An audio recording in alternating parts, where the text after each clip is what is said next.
Olá pessoal, boa tarde. Conto com a inscrição de todos vocês no meu canal do YouTube, canal John Copos Facuri, canal Pensando Direito. Sou advogado aqui no estado do Rio de Janeiro. Que os senhores curtam, compartilhem esse vídeo, se inscrevam no canal, deixe seu like, seus comentários, ative as notificações, cutuque o sininho, enfim.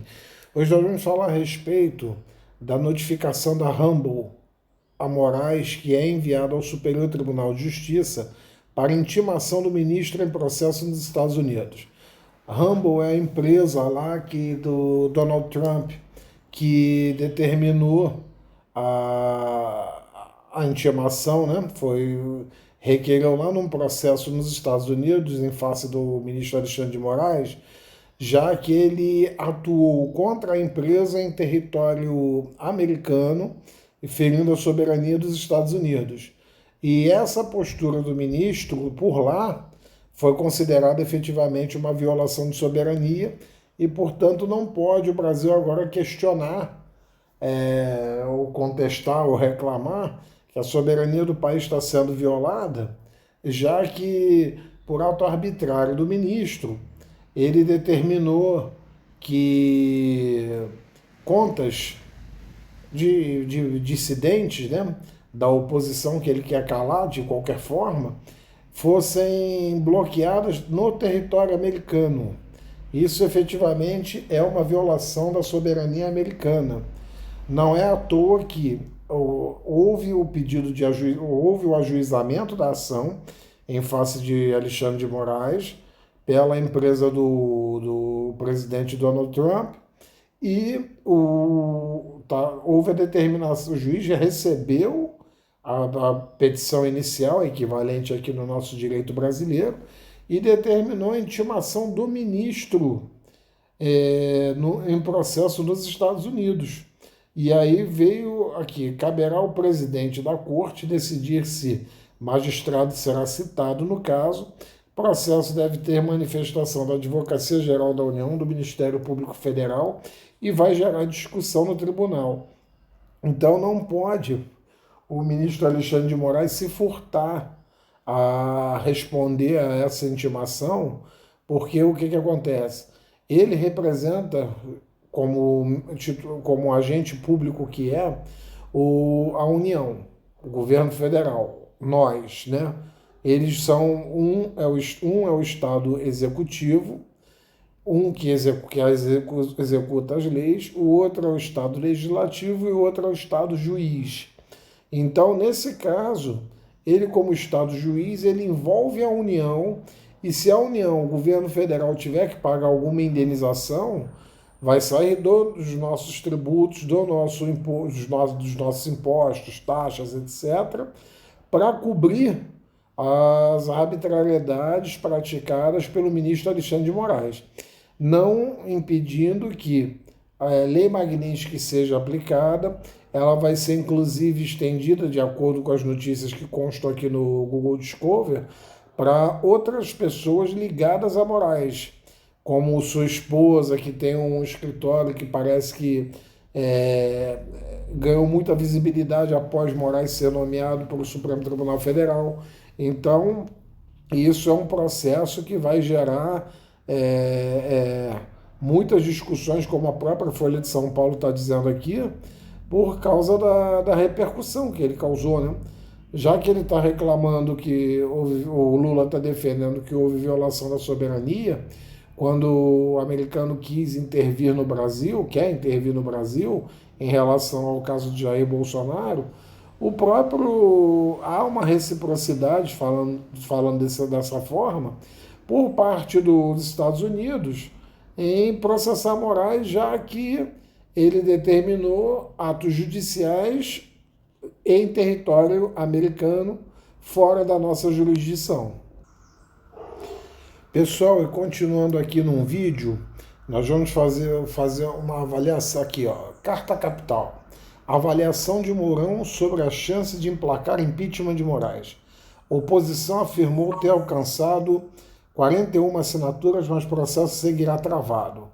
O que acontece? O senador Hamilton Mourão, ex-presidente da República, disse o seguinte: considerar muito difícil prosperar um pedido de impeachment do ministro do Supremo Tribunal Federal, Alexandre de Moraes. Vice-presidente da República sob Jair Bolsonaro, Mourão declarou em entrevista à CNN ser favorável ao impedimento, mas disse se tratar de uma decisão muito forte. Será que efetivamente ele é favorável a esse pedido de impeachment? O ministro, palavras dele, ministro é indicado pelo presidente e homologado pelo Senado. Se o Senado homologa a indicação, pode cassar essa indicação. Mas hoje, na minha visão, ainda não temos os 54 votos necessários para um impeachment. A oposição no Senado afirmou ter alcançado na semana passada 41 assinaturas para o impeachment de Alexandre de Moraes. O número representa a maioria simples da casa e seria suficiente para aprovar a abertura formal do processo em plenário, caso o presidente do Senado, Davi Alcolumbre, resolvesse colocá-lo em pauta. Mesmo assim, o processo seguirá travado, uma vez que Alcolumbre já declarou que não pretende pautar o tema. Então, nós vemos aqui que a chance interna, já que muitos têm rabo preso, com, desculpe a expressão, mas é a realidade, com o Supremo Tribunal Federal, então ninguém quer colocar a mão nesse vespeiro, porque quem determinar a abertura de um processo de impeachment ou nele se envolver, vão ter inquéritos que estão arquivados, engavetados no Supremo Tribunal Federal, e esses inquéritos virão à tona e eles serão devidamente processados e condenados, como está acontecendo com o núcleo, chamado núcleo crucial aí do golpe. Então, na verdade, o que há aqui no Brasil é um temor do Supremo Tribunal Federal por parte dos nossos parlamentares eleitos, que deveriam nos representar, deveriam representar a vontade da maioria do povo, e a maioria do povo, de acordo com pesquisas publicadas aqui na própria Globo, enfim, vocês podem verificar no Google Discover, etc., pesquisando, né, em vários sites, né, que 51% da população já não está aprovando o governo Lula. E, portanto, a maioria do povo brasileiro já não está de acordo com o governo Lula. Porque a preocupação dele não é diminuir gastos públicos, ele diz que quer bater meta fiscal e ao mesmo tempo, ele tem que beneficiar as empresas que foram vítimas do tarifaço lá do Trump, que o tarifou o mundo inteiro, e o Brasil agora se sente violado na sua soberania pela questão do Trump se envolver em relação ao julgamento do Jair Bolsonaro. Por que o Lula não enxuga ministérios, não acaba com mamatas de corrupção que ele sabe que efetivamente acontece, diminuindo os gastos públicos para poder fazer frente a essa tarifa, que eu repito, o Trump colocou para o mundo inteiro, inclusive para a China, que é onde o Brasil poderia exportar esses excedentes que não foram para os Estados Unidos. Ele colocou lá 100 e poucos por cento, aqui para o Brasil ele colocou 50%, lá ele colocou 100 e poucos por cento, aí o chinês também vende muito para os Estados Unidos, retaliou e os Estados Unidos reduziram. Só que a gente não tem a força da China, o Brasil com o atual presidente é um anão diplomático, e por ser um anão diplomático não é respeitado lá fora, como disse até o primeiro-ministro de Israel. O Brasil é um anão diplomático, quando Lula criticou e disse que houve um holocausto em relação a Gaza, e que efetivamente está acontecendo. Eu concordo nesse ponto com Lula, porque deveriam se focar em resgate dos reféns, e depois deveria se constituir, se configurar lá um Estado, reconhecimento do Estado palestino. Mas, como o Brasil é desrespeitado lá fora, é considerado efetivamente um anão diplomático. Pessoal, continuando aqui no vídeo, agora vamos falar a respeito de uma questão. O Brasil está, na questão política, está fervendo, né? E aqui uma matéria do jornal O Globo, tá? diz o seguinte: defesa de Bolsonaro contesta a pena de 43 anos de prisão defendida pela Procuradoria-Geral da República e aposta em redução para 14 em caso de condenação. Olha, do ponto de vista jurídico e do ponto de vista político, isso é muito pouco provável de acontecer. Reduzir a pena, Bolsonaro efetivamente vai ser preso, tá? Não é meu desejo, porque o que deveria ter acontecido era a manutenção do atual presidente da prisão e não aquele acerto jurídico e com a questão da Vaza Jato, né, aonde libertaram vários corruptos e descobriram lá criaram uma nulidade processual. O ministro Teori Zavascki, que estava à frente do Supremo Tribunal Federal, foi estranhamente morrido, vamos falar assim, né?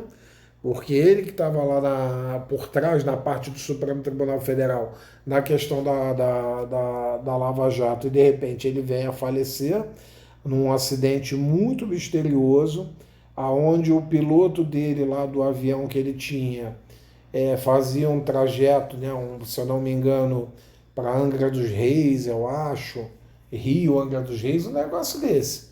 E já tinha vários anos de experiência nesse trajeto, e aí, de repente, numa situação estranha, né, bem cabulosa, digamos assim, usar a expressão aí das pessoas para não ficar uma linguagem jurídica, né? Numa forma bem misteriosa, o avião cai e a alegação que foi difundida pela mídia é que o piloto, que só fazia esse trajeto lá para o ministro Teori Zavascki, veio a falecer, não viu o espelho d'água, ou seja, não viu a água. Ele disse que o tempo estava ruim, não conseguia. Disse não, né? A mídia disse que ele colidiu com o mar, num trajeto onde ele fazia há mais de 20 anos. Muito estranho. E agora, em relação à questão da pena aqui de 43 anos. Ora, traficantes, bandidos, chefes de facções, etc., homicidas, estão soltos por aí. Estão soltos por aí. Houve houve minuta do golpe, eu não conheço os autos, mas que efetivamente a luta pelo poder existe, e vale tudo, né? Topa tudo por dinheiro, como dizia o falecido e saudoso Silvio Santos. Então, aqui, nesse caso, de acordo com as matérias, eu não conheço o processo, de acordo com as matérias trazidas, é extremamente elevada essa pena de 43 anos de prisão para um único crime, né? Que eles estão dizendo lá que o Bolsonaro era o mentor do intelectual, tinha o domínio final do fato, para a questão da retomada lá, da tomada do poder, da manutenção do poder, enfim, do descontentamento com as eleições, das fake news, daquela coisa toda. O que, na verdade, aconteceu pode até ter efetivamente acontecido isso, ele ter criado o estado de coisas, juntamente com alguns militares que concordaram e outros que discordaram, só que a maior parte dos condenados, independentemente da questão do Bolsonaro agora, vamos falar que a maior parte dos condenados em crimes de dano, enfim, até de menor potencial ofensivo, receberam penas e foram julgados no Supremo Tribunal Federal, onde eles não tinham foro privilegiado, como o Bolsonaro também não tem, e pelo ministro Alexandre de Moraes, que é flagrantemente uma das vítimas, e a vítima não pode julgar, porque ela vai estar envolvida emocionalmente nos casos. E, portanto, É muito estranho a manutenção desse julgamento em âmbito do Supremo Tribunal Federal. O que cabia ao ministro Alexandre de Moraes era determinar, ou um ministro relator isento, determinar a baixa do processo para a primeira instância e aí sim julgar todo mundo. Julgar que era crime federal, julgava na Justiça Federal. Mas para permitir o contraditório e a ampla defesa mais plena, como foi permitido ao Lula. Mas quem permitiu, quem facilitou o erro e a absolvição absolvição não, tá? Lula não foi absolvido. Ele tem a presunção de inocência a favor dele. Eu ouço muitas bobagens jurídicas por aí ditas.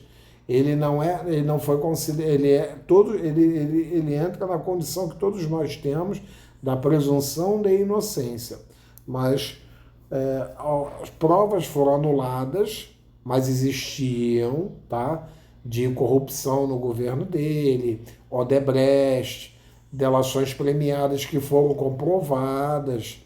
O problema todo por exemplo, Deltan Dallagnol e o ministro e o Sérgio Moro, na época, respectivamente, procurador-geral da República e juiz do caso, falavam o seguinte entre si, pelo Telegram: caiu o julgamento do presidente aqui no meu colo. Então, o Dallagnol pede isso, pede a prisão, que eu dou. Isso não é papel de juiz, isso não é papel de procurador. Existe o contato entre o juiz, o procurador, o advogado e tudo. O advogado vai lá, requer ao juiz, despacha com o juiz, ou seja, tem acesso ao juiz, faz o pedido, o juiz decide. Não é o juiz estar em contato por rede social, rede de mensagens, coisa que o valha, e dizer para o advogado ou para a parte o que ela deve fazer. Isso não é praxe judicial, nunca foi e nunca será. No Estado democrático de direito não funciona assim. Portanto, o que deu causa ao início, né? O PT tem um grupo aí grande, até mafioso, de hackers, etc., que permitiram a quebra, a violação, a ruptura, né, das comunicações que aconteceram entre Deltan Dallagnol e Sérgio Moro, mostrando a parcialidade do Sérgio Moro para a condenação do Lula, mas que efetivamente as provas existiram, efetivamente corrupção existiu, mensalão, petrolão. Basta lembrar, pesquisar aí o julgamento da ação penal 470 do ministro Joaquim Barbosa. É só vocês verem os vídeos no YouTube e vocês vão ver delações premiadas, etc., que foram validadas. Mas, de repente, um ministro morre, o outro assume, todos indicados pelo Lula, e morre de uma forma suspeita, o outro assume, Fachin, assumiu o julgamento. E procuraram lá uma brecha para anular. A brecha que foi propositadamente concedida. A brecha não foi causada assim por descuido. Foi por interesse político, tanto que Moro depois se tornou ministro da Justiça do Bolsonaro, e Dallagnol, na vibração dele, terminou sendo, se eu não me engano, senador ou deputado, depois foi cassado. Então, é muito pano para manga num processo onde todo mundo quer o poder pelo poder, sem se preocupar com as consequências. O que importa é chegar ao poder, se lambuzar com o poder e se corromper com o poder. Esse é o retrato do Estado brasileiro, como ele vive atualmente, como sempre viveu. E em relação aos Estados Unidos, ora, sempre fomos alinhados com os Estados Unidos e, portanto, não vejo aí a razão para esse desalinhamento. Agora, o presidente Lula deveria, como homem que ele diz ser, nosso né, nosso mandatário maior, chegar e não dizer que não vai se humilhar o Trump. O mundo inteiro fez acordo com o Trump. Por que, que o Lula não pode? Parece que ele quer forçar a barra, prejudicando o país, e para fazer acordo ideológico com outros países, com os atuais integrantes do, como que fazendo um paralelo com a Segunda Guerra Mundial, com os atuais integrantes do eixo do mal. Rússia, que cala opositores, que invade a Ucrânia, China, onde você não tem direito a manifestação nenhuma, e, Irã, enfim. Salvo ali a Índia, que é um país ainda mais democrático, mas o restante é piada. E aí o interesse desses, grande parte desses BRICS é o interesse ideológico, né? Oposição reprimida, radicais calados, como dizia a música antiga, né, da banda Plebe Rude, e fazendo com que o controle social da mídia, que isso é evidente que vai acontecer se esse estado de coisas persistir.